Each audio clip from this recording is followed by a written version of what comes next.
y organizadora junto con todo el personal del instituto del día que conmemoramos el día de la Mujer, el Día Internacional de la Mujer.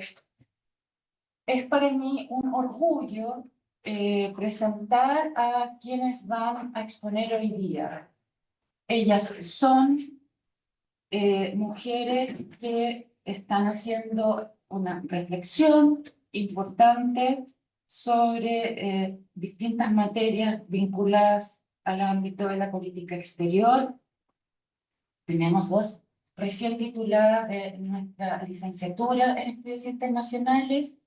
Espero que se pueda conectar una alumna del magíster en estudios internacionales. Y tenemos ya a una magíster en estudios internacionales, que es Camila Flores. Y finalmente, a nuestra nueva y ya muy querida profesora del Instituto de Estudios Internacionales, Megan Rayburn, que nos va a contar sobre su lindo proyecto, tanto en términos estrictamente académicos como visuales, que se llama Hilos Fronterizos. Está siendo expuesto en el Centro Cultural de la Moneda, y que aconsejo lo vayan a ver. Es una exposición en términos pequeña, o sea, se demorarán, no sé, 15 minutos, a no ser que, como yo, se queden detenidas en alguna arpillera. Es un trabajo maravilloso, efectuado con mujeres migrantes de Antofagasta, que ella les va a contar cómo se hizo, la profesora Megan, y cuyo resultado es bello, emocionante, y una invitación a seguir reflexionando en el ámbito, ¿cierto?, de la migración de mujeres, la realidad de las mujeres y la contribución que ellas hacen. Vamos a escuchar en primer lugar a una de nuestras tituladas, a Valentina Elia, que ella hizo un trabajo, un paper, que se titula El impacto de las narrativas estratégicas en la decisión de adoptar una política exterior feminista, los casos de México, Chile y Colombia. En segundo lugar, vamos a escuchar las reflexiones de Francesca Freder, relativas a la aplicación doméstica de la Agenda Mujeres y Seguridad en Chile, formulación de una estrategia de incidencia en materia de seguridad feminista. En tercer lugar, espero que se conecte Carolina Fauna. Hola Carolina, gracias. Sobre sus reflexiones sobre política exterior feminista.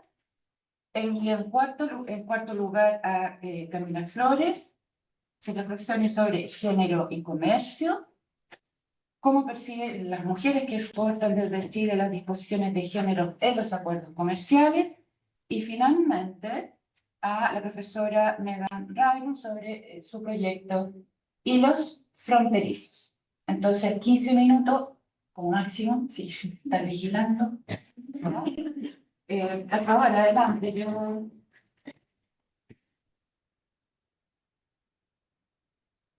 Bueno, primero que todo, muchísimas gracias al Instituto por la invitación de exponer el día de hoy. Mi nombre es Valentina Elia Torra y el día de hoy les presentaré mi artículo académico titulado El impacto de las narrativas estratégicas en la decisión de adoptar una política exterior feminista en los casos de México, Chile y Colombia.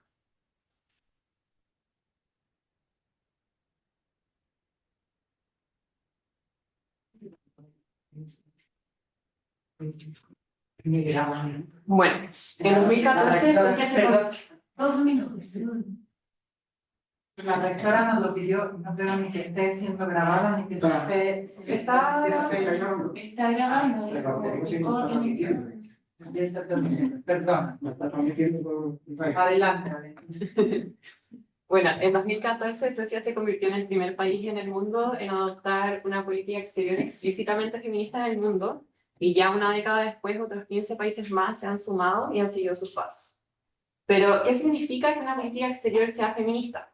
Al respecto, cabe recalcar que el feminismo tiene diferentes acepciones de acuerdo con los contextos nacionales y los actores con los que interactúa y por tanto no existe una única definición de este. De tal forma, este tipo de política exterior se adapta a la realidad de cada país y a las percepciones particulares del feminismo en estas realidades, lo que conduce a la ausencia de una definición consensuada y a la divergencia entre múltiples enfoques. Esto nos plantea la necesidad de comprender la política exterior feminista en una mayor profundidad. Sin embargo, hasta la fecha, la mayoría de los estudios sobre este tema se han enfocado principalmente en Europa, ya que los primeros países en adoptar este tipo de política exterior provienen de esa región, y como consecuencia nos encontramos con un vacío de conocimientos respecto a América Latina. Y bueno, para promover el diálogo académico y político, así como para contribuir al cuerpo de conocimiento tanto regional como mundialmente sobre este tema, este artículo académico analizó los casos de México, Chile y Colombia.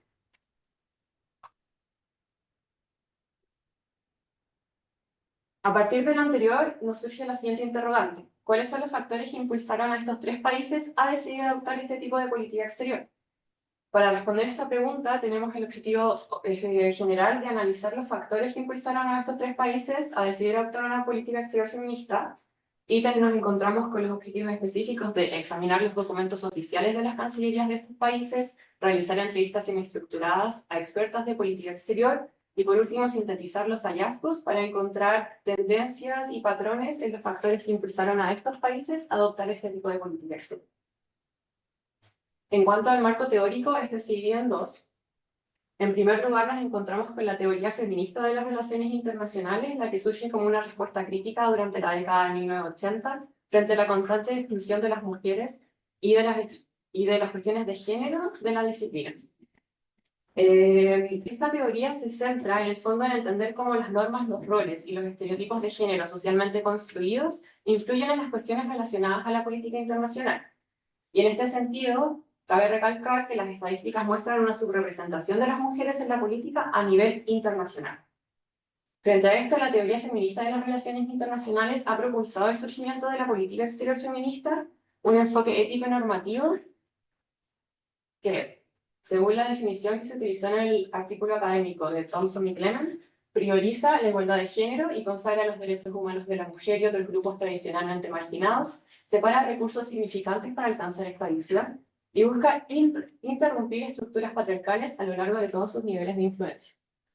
De esta forma, los países que han decidido adoptar una política exterior feminista se han comprometido explícitamente a defender, promover y difundir la igualdad de género, es decir, a seguir normas pro género.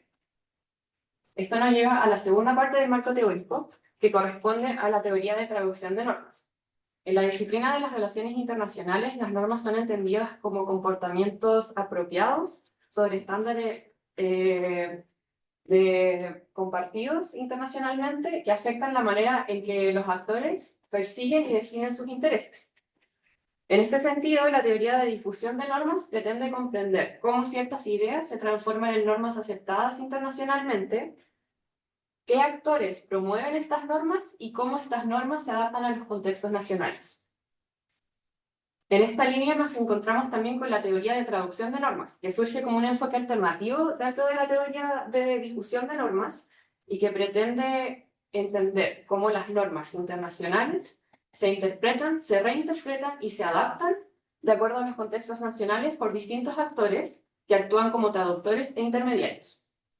Lo anterior concuerda con lo previamente mencionado de la ausencia de una definición consensuada sobre la política exterior feminista, así como la divergencia de múltiples enfoques sobre esta, lo que sugiere que esta no es un tipo de política exterior que sea universalmente aplicable y aceptable, sino que al traducirla cambia su contenido, y por eso existen estas divergencias. En este marco, algunas autoras plantean que la traducción de estas normas se lleva a cabo por medio de narrativas estratégicas, las cuales son relatos elaborados por los países sobre ellos mismos y sobre otros países, así como sobre los problemas internacionales. Estas pueden ser de dos tipos, las narrativas estratégicas nacionales y las narrativas estratégicas internacionales.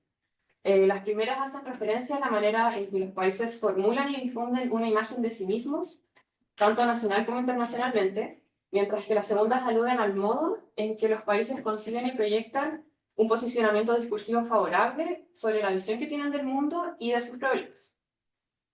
De este modo, los países aplican una narrativa estratégica nacional para actualizar su imagen internacional y una narrativa estratégica internacional para intentar resolver estos problemas considerados más amplios. Y a partir del interior se genera el argumento del presente artículo, que consiste en que la decisión de México, Chile y Colombia de adoptar una política exterior feminista se asocia a la combinación de factores que pertenecen tanto a las narrativas estratégicas nacionales e internacionales de estos países. Entre las narrativas estratégicas nacionales, en este caso, encontramos el papel del movimiento feminista y de la sociedad civil, la influencia de los líderes políticos y las prioridades y los objetivos nacionales, mientras que de las narrativas estratégicas internacionales se plantea el impacto de las experiencias de otros países, la intención de alcanzar una posición de prestigio internacional y los compromisos internacionales. La metodología de este artículo académico es cualitativa y consta de 2 niveles. Por un lado, se lleva a cabo el análisis de contenido de 76 documentos oficiales provenientes de las cancillerías de cada uno de estos 3 países, y por otro lado, se realizaron entrevistas semiestructuradas a 11 expertos de política exterior de cada uno de estos 3 países. En primer lugar, nos encontramos con el caso de México, en donde en 2020 el entonces secretario de Relaciones Exteriores, Marcelo Ebrard, declaró que el país tenía la intención de adoptar una política exterior feminista. En la presente tabla se exponen los factores que incidieron en esta decisión según su orden de importancia, como se puede ver. Bueno, cabe recalcar en primer lugar que en el caso de la influencia de los líderes políticos, el análisis de contenido señaló que la decisión de México de adoptar este tipo de política exterior se condice con las voluntades y los valores políticos de Marcelo Ebrard, más específicamente con su intención de llegar a ser candidato presidencial. Era una decisión personal. Además, 3/4 de las expertas declararon que la decisión de México de adoptar una política exterior feminista se condice más con las prioridades y los objetivos nacionales del gobierno que con las voluntades políticas del presidente López Obrador, ya que lo declararon a él como un detractor del movimiento feminista. En cuanto a la intención de afianzar una posición de prestigio internacional, se destaca el hecho de que los documentos oficiales de México hayan destacado que el país fue el primero en América Latina en adoptar este tipo de política exterior.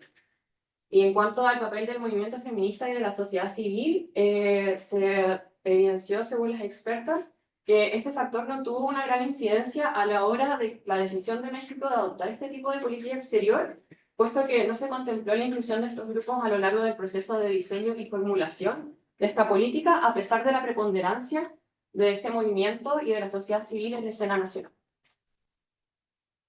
En segundo lugar, tenemos el caso de Chile, en que en 2021 el programa de gobierno del entonces candidato presidencial Gabriel Boric anunció la intención de que Chile adoptara una política exterior feminista. Luego, en 2022, la ex ministra de Relaciones Exteriores, Antonio Urrejola, declaró oficialmente que Chile adoptaría este tipo de política exterior. Y bueno, en la presente tabla también se ordenan los factores según su orden de importancia. En primer lugar, nos encontramos con las prioridades y los objetivos nacionales, donde el análisis del contenido de los documentos oficiales señaló que la decisión de adoptar una política exterior feminista por parte de Chile tiene mucho que ver con la continuidad que se le quiere dar a las prioridades y los objetivos de la política exterior chilena, en particular en materia de derechos humanos y de igualdad de género, lo que se ha ido gestando desde la transición de la democracia hasta la fecha. En relación con el factor de la intención de afianzar una posición de prestigio internacional, al igual que en México, se destaca mucho el hecho de que los documentos oficiales de Chile se declarara que el país, en este caso, es el primero en Sudamérica en adoptar una política exterior feminista. Además, el papel del movimiento feminista de la sociedad civil, las expertas reflejaron que hubo una importante presencia y una activa participación en los procesos de diseño y formulación de esta política, aunque esto no se refleja realmente en los documentos oficiales. Por último, tenemos el caso de Colombia, en donde en 2022 la entonces viceministra de Asuntos Multilaterales, Laura Gil, declaró la intención del país de adoptar una política exterior feminista. En cuanto a la influencia de los líderes políticos, Cabe recalcar que las expertas destacan mucho, al igual que los documentos oficiales, las figuras del presidente Gustavo Petro y de la ex viceministra de Asuntos Multilaterales, Laura Gil. También nos encontramos con que el papel del movimiento feminista y de la sociedad civil, según el análisis de documentos, no ejerció una influencia directa en esta formulación y diseño de la política. Sin embargo, las expertas señalan que la sociedad civil tuvo una gran incidencia y que en realidad participaron en todas las convocatorias y los encuentros que propuso el Ministerio de Relaciones Exteriores. Y por último, en relación al impacto de las experiencias de otros países y de la intención de afianzar una posición de prestigio internacional, en el caso de Colombia estas se entrelazan, ya que la mayoría de las expertas, la mayoría del análisis de contenido y una de las expertas pudieron evidenciar que esta decisión se había visto influenciada fuertemente por el apoyo de Suecia en el proceso de paz con las FARC que tuvo el país.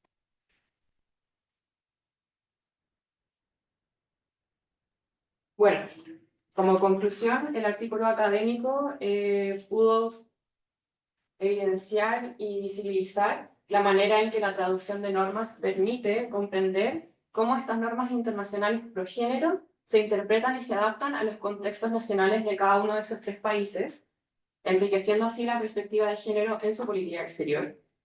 Además, a través del análisis de contenido de 76 documentos oficiales y de las entrevistas semiestructuradas a 11 expertas de política exterior, se demostró la importancia de las narrativas estratégicas nacionales e internacionales a la hora de tomar esta decisión. Bueno, como se observa en la tabla, también los factores por orden de importancia. En amarillo tenemos los casos de Colombia, que, como vieron en las tablas anteriores, presentan ciertas anomalías. En primer lugar, acerca de las prioridades y los objetivos nacionales, se pudo evidenciar que la política exterior feminista demuestra ser una política de gobierno, la cual es respaldada y legitimizada por las narrativas estratégicas internacionales de estos países, porque en el fondo quieren proyectar una imagen internacional favorable y a favor de las normas pro género internacionales que se han gestado en la área internacional. En cuanto a la influencia de los líderes políticos, y en relación con el factor previamente mencionado, las voluntades y los valores de las principales figuras políticas de los gobiernos de turno, quienes utilizan las narrativas estratégicas nacionales para justificar la adopción de este tipo de política exterior, ayudan a contribuir una imagen de una nación más favorable en la área internacional. También en cuanto a la intención de afianzar una posición de prestigio internacional, específicamente en los casos de México y Chile, ya que, como podemos ver, en Colombia este es el factor que menos tuvo incidencia, las narrativas estratégicas internacionales contribuyen a la construcción de una imagen internacional favorable, que refleja estos valores éticos y normativos que están insertos dentro de la política exterior feminista. En cuanto a los compromisos internacionales, en todos los países, pero especialmente en Colombia, como también se puede ver ahí, que era el factor que tenía la tercera mayor incidencia, se demuestra que la política exterior feminista demuestra un compromiso por parte de estos países para trabajar con normas pro género, tanto en su institucionalidad como en la imagen que quieren construir internacionalmente.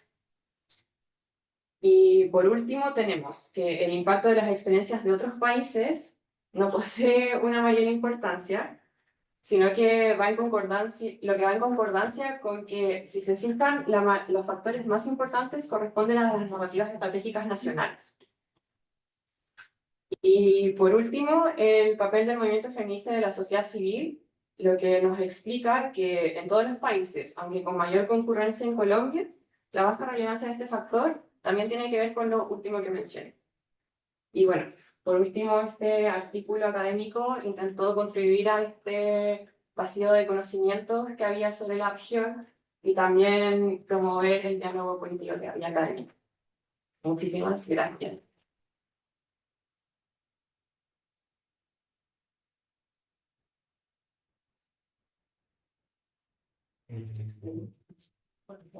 Muchas gracias, Valentina. Ahora vamos a escuchar el aporte de la Francesca Feder. relativo, ¿cierto?, a la agenda mujeres y seguridad en Chile.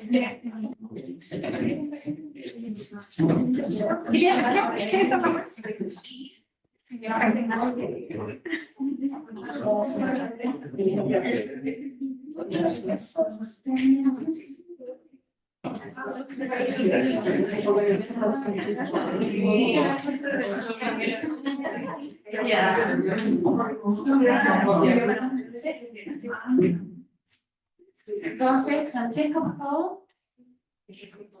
Bueno, buenas tardes a todas y todos los presentes. Al igual que Valentina, agradecer la invitación. Creo que estas son instancias que hay que aprovechar, sobre todo en materia de género, algo muy importante hoy en día. Mi presentación hoy en día va a estar ligada a lo que es algo un poco más específico, un poco más aterrizado sobre la política exterior feminista, que es la presentación del tercer Plan de Acción Nacional para la implementación de la Agenda Mujeres, Paz y Seguridad que se hizo en la política exterior feminista.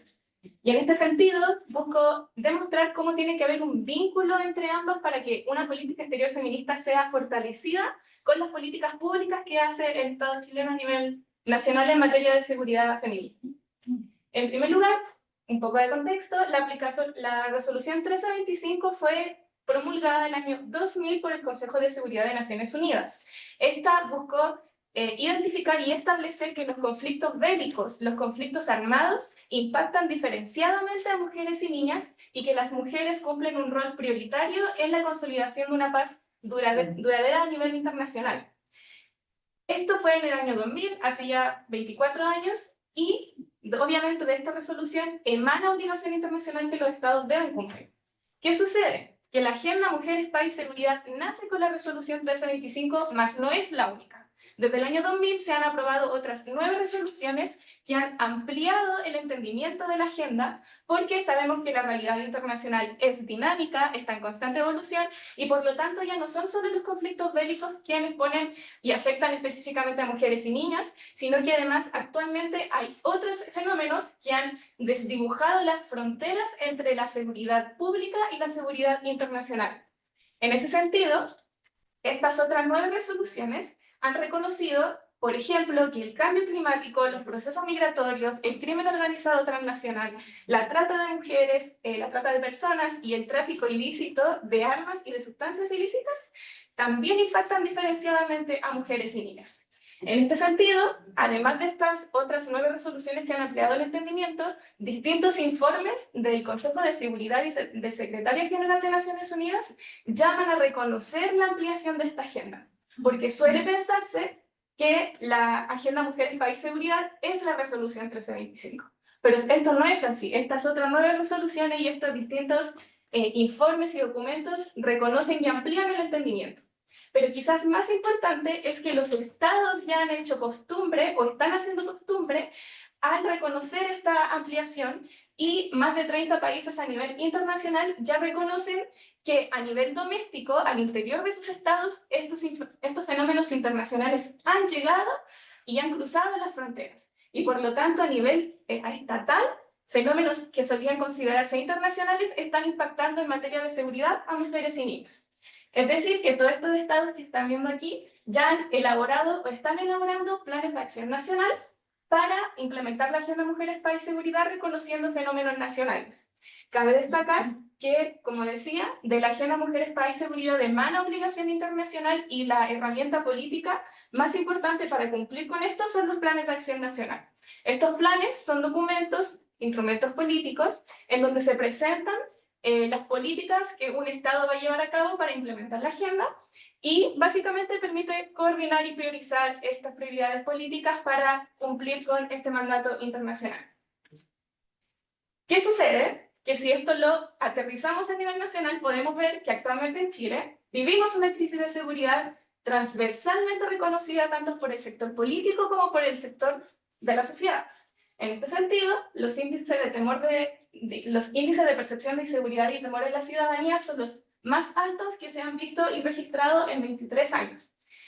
Este tipo de fenómenos, si lo seguimos vinculando a lo que es la Agenda Mujeres, Paz y Seguridad, está respondiendo a estos fenómenos que han sido reconocidos en la Agenda Mujeres, Paz y Seguridad como procesos migratorios, tratas de personas, crimen organizado transnacional, que ha conllevado a que actualmente haya mucha presencia de armas y de grupos delictuales que responden a estos nuevos fenómenos que han desdibujado las fronteras. En ese sentido, está comprobado que estos fenómenos impactan diferenciadamente a mujeres y niñas. De hecho, según las cifras, más del 80% de mujeres dice sentirse con miedo a ser víctima de algún tipo de crimen o delito actualmente en Chile, y según los datos, somos mujeres y niñas quienes, más que hombres, toman medidas específicas para hacer frente a esta percepción de inseguridad. Por ejemplo, mujeres y niñas dejamos de salir a las calles luego de determinado horario, o dejamos de salir a las calles solas, o dejamos de portar objetos de valor con el miedo a ser víctima de algún tipo de delito. Es por esto que esto se enmarca en mi trabajo de proyecto de título que pude llevar a cabo en Corporación Humanas, una ONG que defiende los derechos humanos de las mujeres, en donde pude trabajar esto y hacer mi investigación. Entonces pude vincular que estos fenómenos que han sido reconocidos como Agenda Mujeres, Paz y Seguridad están ocurriendo en Chile. Y en este sentido, frente a la presentación de la política exterior feminista, debe haber algún tipo de herramienta política que pueda prevenir y solucionar esta crisis de seguridad actual en miras de también cumplir con la normativa internacional que emana de esta agenda. Es por esto que en el marco de que yo me encontraba haciendo el proyecto, la política exterior feminista todavía no era presentada. Yo pude hacer el vínculo antes de que se presentara la política exterior feminista. Es decir, en Chile está ocurriendo esto que emana y que se condice con la Agenda Mujeres, Paz y Seguridad, y es deber y obligación del Estado chileno hacerle frente de manera adecuada, con políticas públicas adecuadas, brindando una mirada transversal, interseccional y adecuada al cumplimiento de la Agenda Mujeres, Paz y Seguridad. En esta solicitud de transparencia yo les pregunto que debido a la crisis actual, ¿cuándo se va a empezar a elaborar el tercer Plan de Acción Nacional en materia de la Agenda Mujeres, Paz y Seguridad? Claramente no me respondieron hasta que se presentó la política exterior feminista, y ahí ya establecían, sí, estamos trabajando en el tercer Plan de Acción Nacional. Entonces pueden ver de que hay un correlato, de que mi diagnóstico se hizo en un timing adecuado en el que el Estado chileno además pudo presentar el tercer Plan de Acción Nacional. Ahora ya viendo un poco la evolución de los planes de acción nacional en Chile, el primer plan fue elaborado e implementado en el año 2009 y tuvo 4 ejes: enfoque de género, enfoque de derechos humanos, enfoque participativo y coordinación. El segundo plan fue implementado y elaborado e implementado en el año 2015 y contó con los ejes de prevención, participación, protección, socorro y recuperación. ¿Qué sucede con estos planes de acción nacional? Que, entendiendo todavía que la Agenda Mujeres, Paz y Seguridad suele denominarse Resolución 1325, estos planes apuntan sobre todo a la participación y la ayuda que Chile puede prestar en misiones de paz en el extranjero, en lugares donde se están llevando a cabo conflictos bélicos, conflictos armados. Es decir, que estos dos planes no reconocen ni profundizan dinámicas que se pueden estar dando al interior del Estado, que responden a estos fenómenos actuales, y por lo tanto hay un excesivo centralismo o foco en solo la resolución 1325, el entendimiento de un enfoque clásico de seguridad que responde a conflictos bélicos o armados. Pero con mi investigación y mi proyecto, el tercer Plan de Acción Nacional, pude averiguar, gracias a mi trabajo también en Corporación Humana está en constante participación de las instancias del Estado para este tipo de políticas. Y el tercer plan está siendo elaborado actualmente con base a 3 ejes. El primero es seguridad internacional y desafíos al mantenimiento de la paz. El segundo es cambio climático. Y el tercero es crimen organizado y trata de personas. Como podemos ver, existe un avance, existe una evolución entre lo que el Estado está entendiendo como seguridad internacional, pero según los lineamientos que presenta el Estado chileno, esto todavía no es suficiente. ¿Por qué? Porque si bien el primer eje todavía sigue muy vinculado a lo que es seguridad internacional, conflictos armados, misiones de paz, los otros dos responden a los fenómenos que los distintos organismos internacionales reconocen como fenómenos internacionales actuales que se enmarcan dentro de la agenda. Pero el Estado chileno lo que hace sigue sin reconocer que estos fenómenos están pasando al interior de Chile. sigue sin entender de que, sigue sin establecer o reconocer de que mujeres y niñas chilenas están viéndose afectadas diferenciadamente por estos procesos. Es decir, que estos procesos no solo ocurren en el marco internacional, sino que también se dan al interior del Estado, y que de hecho es una dinámica que se da a nivel regional. En ese sentido, dentro de mi trabajo planteo una serie de recomendaciones que son los desafíos actuales a los que se enfrenta Chile en el marco de esta elaboración del tercer Plan de Acción Nacional. El primero, obviamente, es incluir y fortalecer la participación de la sociedad civil, específicamente con un comité de seguimiento de carácter independiente y permanente. ¿Por qué digo esto? Porque si ya lo vemos un poco más a nivel de comparativa internacional, Colombia recién está llevando a cabo su primer Plan de Acción Nacional. Pero el primer Plan de Acción Nacional de Colombia se está haciendo con más de 5.000 mujeres y grupos de la sociedad civil. Y además, el primer Plan de Acción Nacional de Colombia no solo reconoce los fenómenos internacionales, sino que reconoce la dinámica interna del país. Todos sabemos aquí que Colombia está en una situación un poco complicada en materia de seguridad. Entonces, Colombia, en este primer Plan de Acción Nacional, reconoce esta dinámica interna y la hace coherente con un tercer Plan de Acción Nacional en miras de las obligaciones internacionales. En segundo lugar, y qué es lo que pasó, un problema que pasó con los primeros dos planes de acción nacional, es que no contaron o hubo muchas trabas con el presupuesto establecido para llevar a cabo este tipo de políticas. Es por eso que en este tercer plan de acción nacional el presupuesto tiene que estar establecido y debe ser progresivo en cada repartición pública que va a ser partícipe de la elaboración de este tercer plan de acción nacional. También, obviamente, tiene que haber una incorporación de un enfoque interseccional que no es reconocido en ninguno de los planes de acción nacional, por lo tanto, en este tiene que ser reconocido porque sabemos que, además de que mujeres y niñas nos vemos impactadas de manera diferenciada, hay grupos dentro de las mismas mujeres y niñas que además se ven aún más afectados, marginalizados y por lo tanto deben ser atendidos de manera específica. Otra recomendación y desafío muy importante es que los datos que existen actualmente no están lo suficientemente desagregados ni son lo suficientemente específicos. Sí, sabemos que mujeres y niñas más que hombres se ven afectados de manera diferenciada, pero ¿cómo? ¿Por qué? ¿Cuáles son sus experiencias específicas? ¿Qué piensan las mujeres sobre cómo podemos solucionar esto? No existen esos datos y por lo tanto deben de ser llevados a cabo con indicadores específicos, súper medibles y que sean adecuados a las experiencias específicas de mujeres y niñas. Obviamente esto es súper importante, que uno de los puntos a los que quiero llegar es que Chile no puede presentar una política exterior feminista si en miras de la igualdad de género, si a nivel interno no puede hacerse cargo tampoco de la protección y defensa irrestricta de los derechos humanos de las mujeres. Es decir, que tiene que haber un vínculo súper coherente y súper importante entre la presentación de una política exterior feminista en miras de el cumplimiento de obligaciones internacionales y lineamientos en política exterior chilena, que tiene que ir de la mano con los lineamientos de política interna del país, sobre todo en derechos humanos de las mujeres. Es por eso que, por ejemplo, el trabajo tiene que ser interministerial, intersectorial, y tiene que, sobre todo, incorporar al Ministerio de la Mujer y Equidad de Género como centro, pero también un trabajo conjunto entre el Ministerio de Relaciones Exteriores y el Ministerio del Interior y la Seguridad Pública, porque si no, no va a haber coherencia entre lo que Chile está presentando a una imagen y visión internacional versus lo que está ocurriendo al interior con sus mujeres y niñas. Y ya para terminar, tiene que haber una mayor difusión del tercer plan de acción nacional, tanto a nivel local como nacional, porque no muchas organizaciones están siendo partícipes de este. Este se está llevando a cabo de manera muy centralizada, sin la participación necesaria de mujeres y niñas de todo el país, no solo de la región metropolitana, con la participación de distintas organizaciones de la sociedad civil, defensoras de mujeres, defensoras de los derechos de las niñas, para que así el tercer plan de acción nacional no sea solo coherente con la política exterior feminista, sino que también sea coherente con las necesidades reales y específicas de mujeres y niñas chilenas.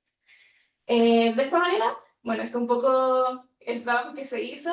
Estas recomendaciones se llevaron a cabo frente al gobierno.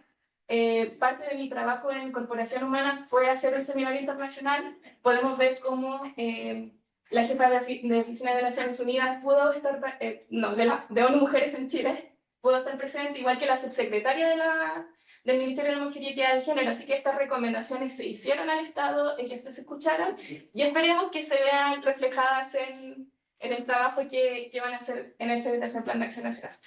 Así con esto, para terminar, de nuevo, el que el Estado tome estas recomendaciones, el que el Estado elabore un tercer plan de acción nacional interseccional, inclusivo, interministerial, va a hacer que la presentación de la política exterior feminista no solo sea más fortalecida y coherente, sino que también va a posicionar a Chile como un garante efectivo de los derechos de las mujeres y niñas, no solo a nivel nacional, sino que también a nivel internacional. Muchas gracias.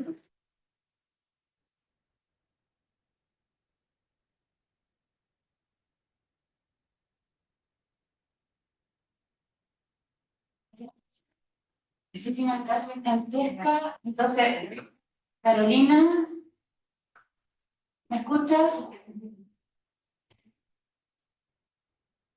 Muchas gracias, Carolina. Ahora sí, con gusto.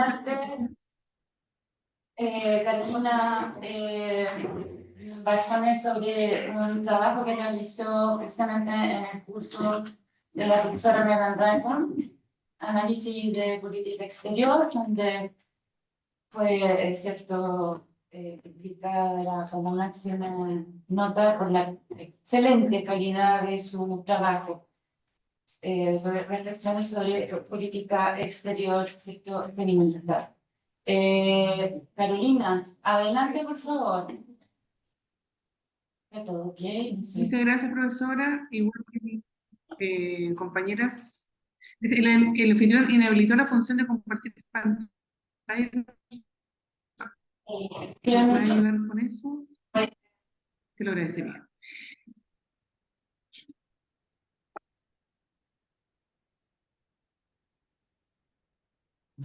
Hola. Bueno. Muchas gracias. ¿Se ve? Sí, te vemos. Ah, pero te metes no todavía. Ah, voy a comprar esto. Ver acá.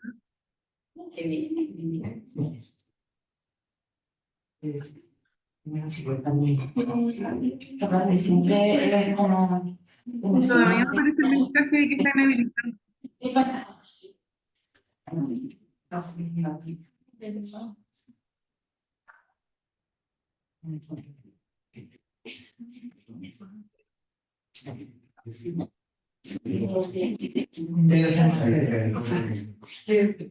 le mandé el profesor digo, más en esto.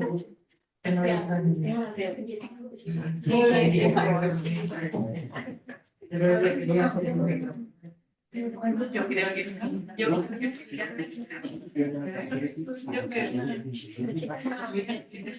¿Puedes compartir, Carolina?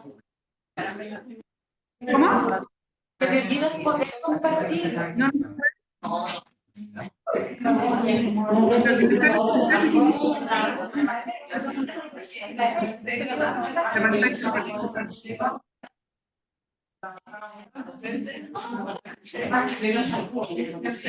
Ahora soy yo. Ahora soy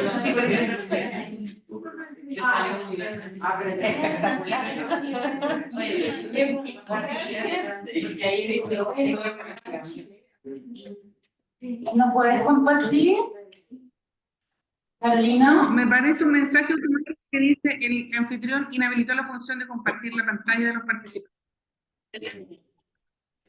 Es que tiene que ser la Andrea, estará la Andrea escuchando, ¿no? Bueno, hacer ustedes aquí. ¿Puedo hacer la presentación sin sí, PowerPoint tal vez? Estoy Si es que escuchando. No, porque esta no es el Zoom de las zonas, está abierto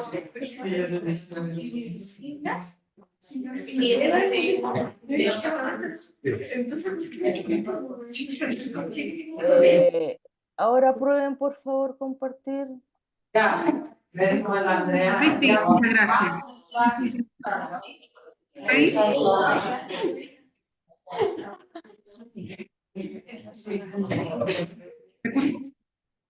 Sí, está todo bien ahora. Gracias, Carolina. Muchísimas gracias. Primero quiero agradecer. Yo sé que esto fue todo un trabajo muy específico de un ramo de análisis de política exterior con la profesora Megan. Y por eso le agradezco que lo hayan seleccionado para poder compartirlo con ustedes hoy día. Estamos todas en la misma línea y para nosotros todos es importante este tema. Y nuevamente, muchas gracias. Bueno, puedo comenzar indicando que Chile en su accionar internacional igual ha generado numerosos esfuerzos por incluir la perspectiva de género en su política exterior en las últimas décadas, que se ha evidenciado la promoción de los derechos de las mujeres a nivel tanto a nivel bilateral como multilateral, mediante la adhesión a convenciones internacionales, programas de desarrollo. También ha apoyado la Agenda Global de Género, específicamente el Objetivo de Desarrollo Sostenible 5 de la Agenda 2030. Asimismo, también se ha realizado un fomento de la inclusión de las mujeres al ámbito diplomático, al propiciar en la práctica la equidad de género al ingreso de la academia diplomática. Tal vez no explícitamente, pero sí se ha tenido esto en consideración en los últimos concursos, al menos de los 15 años.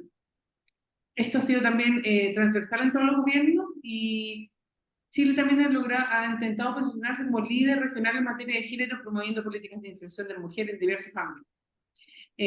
La presente administración ha avanzado en esta materia, encauzando este alineamiento que ha mantenido el Ministerio de Relaciones Exteriores y unificando la iniciativa antes descrita en una propuesta de política exterior feminista que todos conocemos como la PEF. Por lo que creo que surge de ahí mi interés en la necesidad de hacer un análisis del proceso que llevó a cabo o por el cual se llevó a la creación de esta política y el rol de los actores involucrados. Entonces, planteo que si bien la PEF forma parte de la administración del presidente Gabriel Boric, en su periodo ha sido propuesto a nivel tanto bilateral como multilateral. Esta iniciativa se concretó en el junio del 2023 en un documento que contiene sus lineamientos, que sería la política exterior feminista, que es un documento que me imagino que todos hemos revisado, y que de hecho acaba el ministro y las subsecretarias de realizar una exposición en el ministerio en donde hicieron como un balance de los avances que se ha tenido en esta materia. La política civil en Chile es reconocida por tener una política exterior bastante pragmática, con principios consistentes que se han mantenido desde el retorno a la democracia a la fecha, como el respeto al derecho internacional, la promoción de la democracia, el respeto a los derechos humanos, la responsabilidad de cooperar. También se le reconoce un carácter bastante reactivo. Por ello, consideramos que la PEF es una propuesta muy novedosa y proactiva y es un fenómeno súper interesante a analizar. En consecuencia, el ensayo que yo presenté analizó estos elementos de la construcción de la política con la finalidad de elucidar si esta nueva propuesta iba a lograr trascender y lograr mantenerse en los sucesivos gobiernos más allá del 2025. La metodología en la que se fundamentó el estudio fue en el constructivismo, la consideración que es un enfoque que plantea que la realidad puede ser construida mediante hechos sociales, donde la identidad cumple un importante rol de definición y la acción política, y en la que se puede hacer un análisis tanto de la estructura, según lo propuesto como autores como Herman y Herman, y de los niveles de análisis propuestos por Valerie Faxon, y aspectos de la teoría de la estructuración de Anthony Giddens. El constructivismo reconoce además la agencia y la subjetividad de los actores no solamente nacional, lo que se evidencia en el hecho de que el feminismo destaca el papel de las mujeres y los movimientos feministas como actores relevantes en las relaciones internacionales, promoviendo cambios, y también pone énfasis en la identidad y la cultura y cómo ellos influyen en la interacción internacional. El feminismo desde esta perspectiva también analiza cómo las identidades de género y el rol en las percepciones culturales afectan la relación de poder y las políticas a nivel global. El estudio propone entonces estudiar este tema en base a 3 argumentos: la trascendencia de la política exterior feminista, que sí estará influenciada por el estilo del líder que la propuso. La política exterior feminista fue planteada y ha sido ejecutada la segunda propuesta es que la política exterior feminista ha sido planteada por un grupo pequeño de toma de decisiones como política pública. Y también es preciso estudiar también el nivel de aceptación que tiene la PEF dentro del Ministerio de Relaciones Exteriores, dado que es la institución que es la encargada de ejecutar la política. Bueno, la conceptualización, revisé a las autoras Karen Hagelstam y Jackie True en su texto Gathering Foreign Policy, en la que indican que se pueden identificar tendencias generales y patrones específicos de cambio de política exterior a medida que se aplica una perspectiva de género en cuestiones claves sobre el estatus y los derechos de las mujeres y la política global, y especifican que en un marco analítico sobre la política exterior de género basándose en dos corrientes de investigación, la teoría feminista internacional y el análisis de política exterior, las que según estas autoras raramente interactúan entre sí. También es interesante la propuesta que hacen ellas para una nueva conceptualización del desarrollo y la teoría en base a estas dos corrientes. Plantean niveles de análisis en el que consideran juegos de política exterior multinivel, con género, liderazgo de las mujeres en la política exterior, cambio y continuidad, que es algo que ya me había llamado mucho la atención y que se hizo parte importante de este estudio. La identidad de género, el emprendimiento de política exterior, entre otros. Más específicamente, es preciso conceptualizar la política exterior feminista. Bueno, los compañeros anteriormente ya compartieron sus conceptualizaciones escogidas, y en este ejercicio yo encontré la definición proporcionada por dos autoras del International Center of Research for Women, y bueno, aquí pueden ustedes ver cómo lo plantean, que se considera como una política de Estado que define sus interacciones con otros Estados, movimientos de manera que prioriza la igualdad de género y consagra los derechos humanos de las mujeres y otros grupos tradicionalmente marginados. Y separa los recursos significantes para alcanzar esta visión y busca interrumpir estructuras patriarcales a lo largo de su red de influencia. Otro concepto que creo que es necesario, o creí cuando hice la revisión de la bibliografía, es necesario incluir dentro del análisis, fue el planteado por Daniela Sepúlveda en el texto de las nuevas voces de la política exterior. En este texto, que es propositivo de la política exterior feminista, y fue escrito justo meses antes de que asumiera el gobierno del presidente Gabriel Boric, se reconoce el aporte y resume las ideas de principales mentes académicas de mujeres internacionalistas de Chile para la creación de esta política pública. Pero Sepúlveda, a mí me llamó la atención una propuesta interesante del concepto de abuso de reparticiones públicas. Entendiendo esto como un síndrome que califica de proponer soluciones a través de proliferación de reparticiones estatales en las que no siempre continúan viendo la luz tras un cambio de gobierno, y profundiza indicando que las acciones o falta de ellas condenan la real vocación de nuestro país, en tiempos donde se requiere mayor compromiso, certidumbre y cooperación a nivel global. Chile pareciera tener una política exterior extraviada. En tanto que al hacer una revisión de la literatura respecto a este tema, otro de los textos sustanciales que encontré que abordan la propuesta de la PEF en Chile es Mujeres, Política Exterior en América Latina, en un mundo de desigualdades, en el cual variadas académicas y mujeres internacionalistas escriben los alcances de esta propuesta desde distintas perspectivas. Algunos de los capítulos que llamaron la atención fueron los escritos por la embajadora Marta Maurás y Constanza Jorquera, en el que hacen una revisión de la PEF de las propuestas de Naciones Unidas en la materia, hasta la experiencia de Suecia, la propuesta a nivel de análisis del liderazgo informal difuso, como complemento al esquema de Valerie Hudson, planteado por la profesora Pia Lombardo. También fue interesante conocer el análisis que realizaron profesionales y diplomáticas del Ministerio de Relaciones Exteriores, dado que dan luces de los alcances más domésticos que son también necesarios tener en consideración en el proceso de la implementación de esta política. Pasando al desarrollo del análisis, en el argumento 1 se estudió si la trascendencia de la política exterior feminista estaría influenciada por el estilo de líder que la propuso. Y en este cuestionamiento de la relevancia que tiene el líder en este estilo de proceso de toma de decisiones, en el caso específico del presidente Gabriel Boric, la propuesta, se ve que hay una propuesta que es muy novedosa y muy distinto a lo que está acostumbrado la política exterior de Chile. Esto es la consideración que, según Foreign Policy Analysis, el análisis de las percepciones y conocimiento de las personalidades de los líderes es algo que vale tener en consideración. Y para determinar si las características de un líder importan en la toma de decisión de la política exterior, Hudson y Day proponen algunas condiciones, y en este caso, desde la perspectiva de la revisión del análisis, se cumplirían en el caso del presidente Gabriel Boric. Y esto es que el líder esté interesado en política exterior, dado que es una propuesta concreta y novedosa, y que el líder no tenga experiencia en política exterior y que no es su área de especialización. Según Valerie Hudson, analizar a un líder la toma de decisión es pertinente cuando existen situaciones particulares en las cuales se enfrenta una persona, de manera que la presencia o no de un factor es importante. Entonces, en este sentido, el contexto es importante a considerar.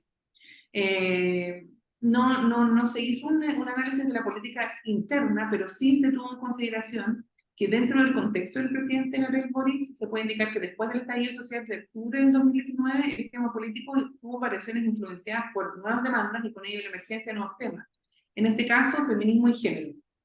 Esto es parte del contexto en el que se moldea el estilo del liderazgo del presidente Boric, ya que recoge temas que fueron parte de la demanda social y la propone como un elemento novedoso en materia de política exterior. Hodgson también plantea que el estudio de riesgos de la percepción y cognición en la consideración de que cada persona posee un conjunto determinado de filtros que se forjan a lo largo de su propia experiencia de esas personas, y en el caso del presidente Boric influye en su historia de vida, específicamente que su estilo de liderazgo nace desde la participación activa que él tuvo como un político joven, dirigente estudiantil, como parte de un grupo progresista, grupo específicamente que le da mucho valor a la toma de decisiones con alto nivel participativo.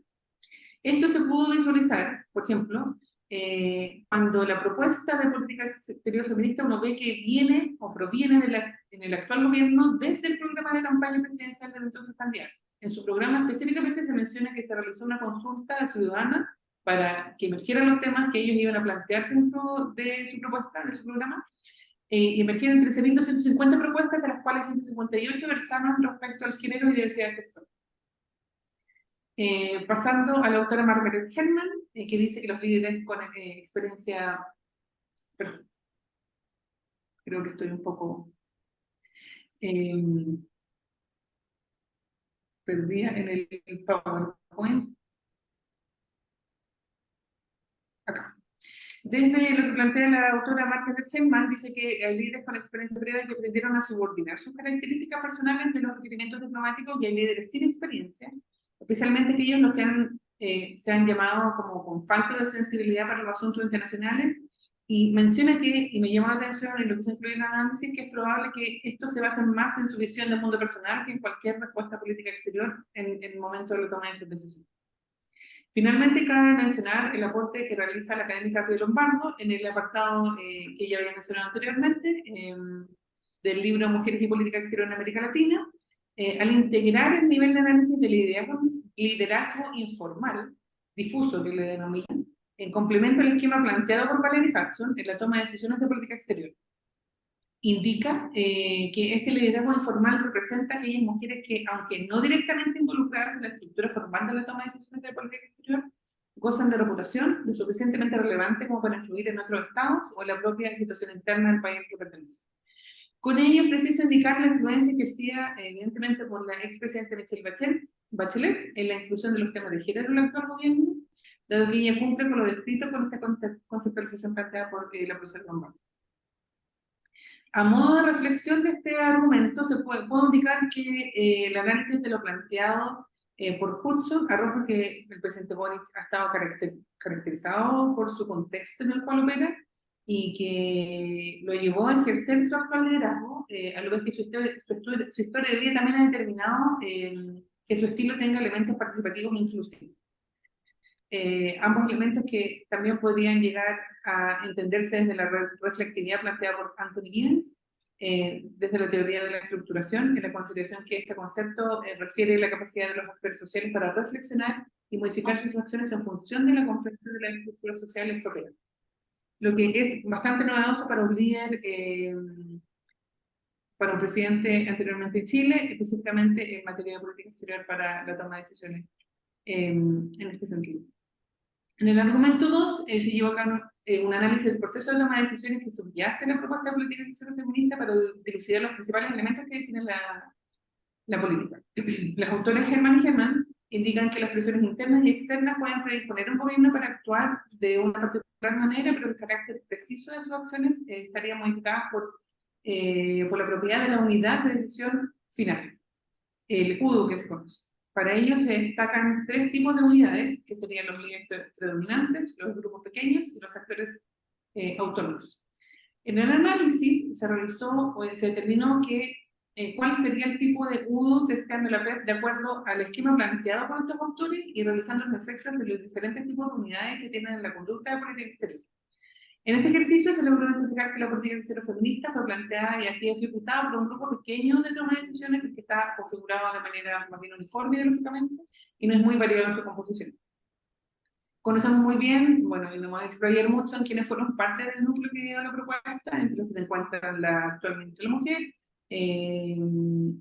El Instituto de Estudios Internacionales también cumplió un rol muy fundamental con las académicas presentes y también la profesora Dorotea López y Pía Lombardo, quien fuera también designada en su momento la ministra de Relaciones Exteriores, Antonio Rajola, su jefa de gabinete Carolina Muñoz, la embajadora del Grupo de Centro de Estudio Progresista de la Nueva Política Exterior, y también el apoyo que también recibió por el grupo de diplomáticas de carrera, que continúan apoyando la PEF.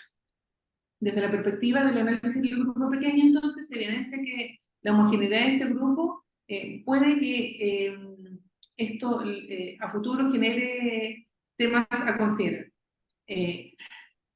La orgánica en la que se participan los múltiples, en la que participan los grupos pequeños en los UDO, una vez asumido el gobierno del presidente Boric, en el Ministerio de Relaciones Exteriores se creó una unidad de género a cargo de la ministra Urrejola, a cargo de una ministra consejera también que estaba a cargo de esta unidad, pero actualmente su oficina ha variado y ha mutado porque es un proceso que se está implementando, ¿no? Está a cargo entre la Subsecretaría de Relaciones Económicas, la División de Planificación, y todavía no se crea como planificación como una división independiente. Para esta determinación y viendo todos los actores que han participado, podemos confirmar que es un grupo pequeño que actúa como uno. Y voy a pasar a la próxima.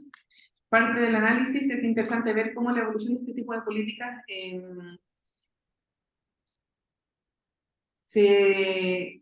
más que en este caso, pasa más allá de los gobiernos. En este caso, también nombrar que es interesante ver cómo la evolución de este tipo de políticas se transforman con los cambios de gobierno, como pasó en el caso de Argentina con la llegada del presidente Javier Milei, quien no considera que estos temas son relevantes. Todos hemos visto cómo las últimas semanas, los últimos meses, ha sido reducido todo el avance. Chile estaba mirando a Argentina como un ejemplo a seguir, y ahora vemos que Argentina ya ha retrocedido en pasos agigantados, perdiendo todo el espacio que se había conquistado. Este es uno de los riesgos que Chile puede llegar a correr al respecto, dado que existe una uniformidad de criterios, porque es un grupo pequeño, quienes componen este grupo. Entonces, si esta toma de decisiones de política exterior se sigue dando en este sentido, puede que el caso de Argentina, y de ser electo un líder predominante con ideas políticas distintas a las del presidente Boric, puede que estos avances que se han alcanzado hasta la fecha puedan verse comprometidos. Si se piensa en la lógica del planteamiento del autor Irving Yanis, también se podría entrar en una tensión con el tiempo si se trata de mantener la cohesión del grupo en vez de abordar un problema de manera efectiva. Entre las consideraciones finales que quiero compartir y la reflexión detrás del análisis es que este me permitió conocer cuáles son los alcances de la implementación de la PEF, con lo cual queda abierto el cuestionamiento de la trascendencia de esta política como parte de los elementos de las prioridades de la política exterior, si es que llega para un futuro gobierno de otra ideología. Por lo que su permanencia dentro de la agenda igual va a depender de la voluntad política como de la decisión del futuro presidente de Chile después del presidente Boric. Esperemos que se transforme en una política de Estado y no sea una política de gobierno. También como consideración final, quisiera compartir e indicar que existen varios elementos y aristas que también hay que tener en consideración al hacer un análisis de la implementación de la política exterior feminista, puesto que es una propuesta muy novedosa y se encuentra en plena práctica. De hecho, se está ejecutando. Hace media hora el ministro estaba hablando y la subsecretaria sobre su implementación y los avances que están alcanzando. Si bien esto responde bastante a las características del líder, como podemos ver, y del grupo pequeño que trabajaba en la propuesta de género del gobierno, desde la academia, desde el mundo político, desde el grupo de diplomáticas chilenas movilizadas por esta causa, sería bastante importante dejar abierta la pregunta de cómo esta propuesta de política exterior se puede traspasar hacia la opinión pública y abrirla, que no se quede tanto en este grupo tan reducido de personas que están muy interesadas en que avance, pero bajar esto es bastante importante. Entonces, por esto también la reflexión tiene en el sentido de que se tiene que hacer un trabajo con la ciudadanía para que se conozca y se interiorice en esta propuesta que tiene por finalidad de acoger las demandas ciudadanas. Nació como recogida por parte de las demandas ciudadanas por parte de este gobierno. Y no se puede retroceder tampoco en el reconocimiento de la mujer en el ámbito público desde mi perspectiva. Y creo que la sociedad civil podría ser un firme vigilante en caso de que no se lograra una continuidad y se procure un cambio. Entonces, expandir y generar más debate en torno al tema, yo creo que sería interesante.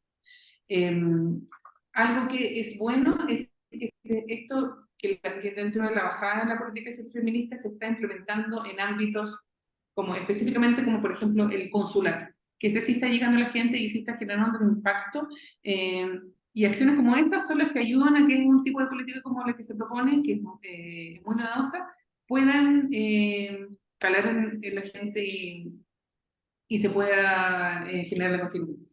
Finalmente considero que existe, y esto también esta última reflexión viene del sombrero que tengo actualmente, considero que existe un particular desafío que se debe realizar con la misma institución del Ministerio de Relaciones Exteriores, dado que si bien la PEF es una política que se encuentra en plena implementación, a nivel orgánico, para incluirla administrativamente, dentro del organigrama del ministerio y a nivel de recursos humanos, con la sensibilización de los funcionarios de especialización, en el consular, como mencionaba, y con la inclusión de la perspectiva de género en el trabajo que se realiza en la asistencia a los chilenos en el exterior, y también con lo de la inclusión en la Academia Diplomática Andrés Bello,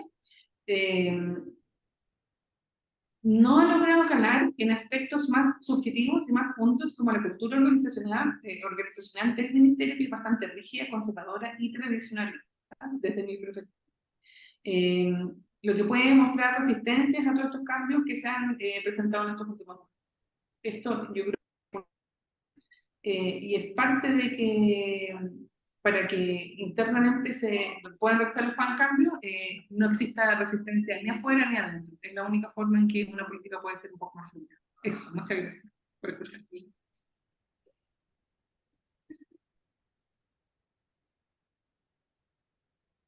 Incluye algunas mujeres. Gracias, Carolina. ¿Mm?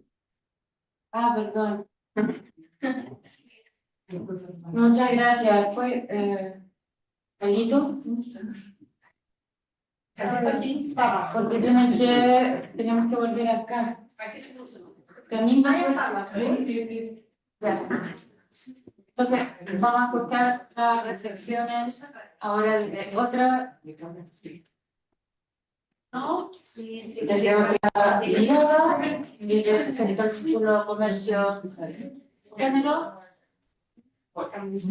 Y vamos a conocer las reflexiones de Camila en su tesis y naturalmente sus conclusiones. Muchas gracias.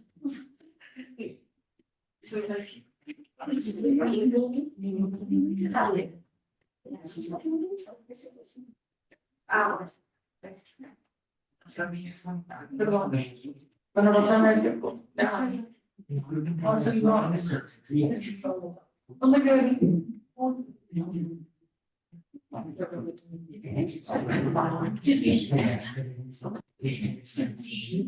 Muy buenas tardes a todas y todos los presentes. Buenas tardes, directora, profesora, colegas también. Mi nombre es Camila Flores y soy egresada de Magíster en Estudios Internacionales del Instituto y además trabajo en el Servicio Exterior de Chile. Hoy quiero representar sobre mi tesis, lo que fue mi tesis de Magíster, y es Dinero y Comercio. ¿Cómo perciben las mujeres que exportan desde Chile las disposiciones de género en los acuerdos comerciales? Entonces, para empezar, hay que establecer una relación entre el comercio y género, Esto se produce a raíz de los roles de género que tenemos en la sociedad. Por tanto, esto va a permear nuestros papeles que desempeñamos nosotros en la economía. Y esto es conducente, por ejemplo, a que a veces puede haber segregación en el empleo basada en el género, puede haber una división de tareas que no siempre es justa, y también hay variaciones en la representación de género en distintas posiciones de toma de decisiones. Y esto causa lo que se puede ver en la imagen. No partimos de la misma base. ¿Por qué? Porque esto empieza a hacer que haya dificultades o barreras también para poder progresar en ámbitos sociales, políticos y económicos, dependiendo de si es que naces de un género o de otro. Y de hecho, esto también se puede ver a nivel mundial, porque entre el 50 y el 70% de la población de todo el mundo es la población más vulnerable y son mujeres. Y esto también lo podemos ver a nivel nacional. De hecho, casi el 60% de nuestros hogares más vulnerables son también liderados por mujeres. Entonces, también es como ver que no solamente está afuera, sino que algo que claramente también nos afecta a todos y todos nosotros en nuestro país. Y es tan importante y es tan llamativo que fue parte justamente del Objetivo de Desarrollo Sostenible y que se puso también en la palestra de la Agenda 2030 con el ODS 5. Y así podemos establecer que efectivamente hay un consenso internacional en que la igualdad de género y el empoderamiento de las mujeres y las niñas son conducentes al desarrollo sostenible. Y por tanto, es esencial que la igualdad de género sea un punto focal, un punto base al realizar y al diseñar, al implementar las políticas públicas. Y la política comercial también lo es. No es algo aparte, sino que es parte de la política pública. Y tener este enfoque permite que el comercio internacional se convierta no solamente en un motor del desarrollo económico, sino que este desarrollo también sea sostenible. Vamos a ver que este día no está loca porque viene hace mucho tiempo.